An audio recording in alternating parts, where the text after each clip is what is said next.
Good morning friends.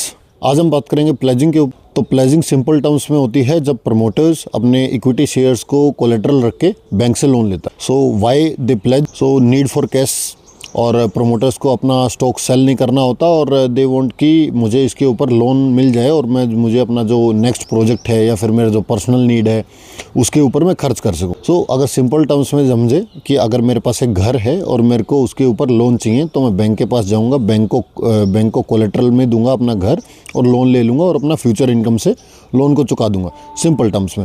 अभी यहाँ पर घर हो गया स्टॉक, मैं हो गया प्रमोटर और बैंक ने मेरे को लोन दे दिया एज अ कोलेटरल मेरे घर को रख के। And why it is a negative flag और red flag for the investors जो उस कंपनी में इन्वेस्ट कर रहे हैं। पहला तो मार्जिन कॉल, कि अगर मेरा स्टॉक 100 रुपये का है तो मेरे को 100 रुपये के हिसाब से लोन नहीं मिलेगा, मेरे को उससे कम ही मिलेगा, 60-70 भी। कंपनी को जो मार्जिन है वो रखना पड़ता है।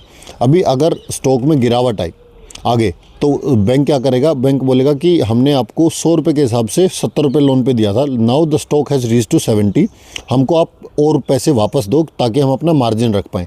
That's called margin call. अभी क्या होता है कि पैनिक सेलिंग की वजह से या फिर कुछ और की वजह से अगर उसके पास जो मार्जिन है वो प्रमोटर के पास नहीं है बैंक को देने के लिए, so what will bank do is bank open market में जो उसका स्टॉक है जो उसके पास है उसको खटक करके बेच देगा।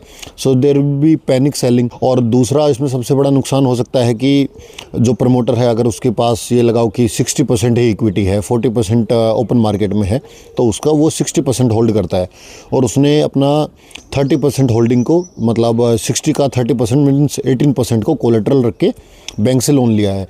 If that margin calls happen and they do not comply with the margin calls, bank will sell the 18%।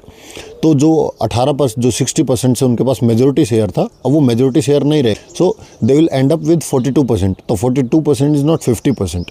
सो उनका जो लॉस ऑफ कंट्रोल है कंपनी के ऊपर वो भी जा सकता है। तो अगर हम सिंपल टर्म्स में देखें तो यूजुअली जो 10% के नीचे का होता है प्लेजिंग वो मैनेजेबल होता है and about 25% is a risky task. So इसीलिए आपने देखा होगा जो कल्याण ज्वेलर्स है उन्होंने अपना कंपनी का शेयर्स को प्लेज करके रखा है 24% के आसपास, but still it has a very high cash flow business, तो उसमें इतना दिक्कत नहीं है। लेकिन स्टिल मार्केट ने ऐसा धुलाई पिटाई किया है कि द स्टॉक इज़ डाउन 50%।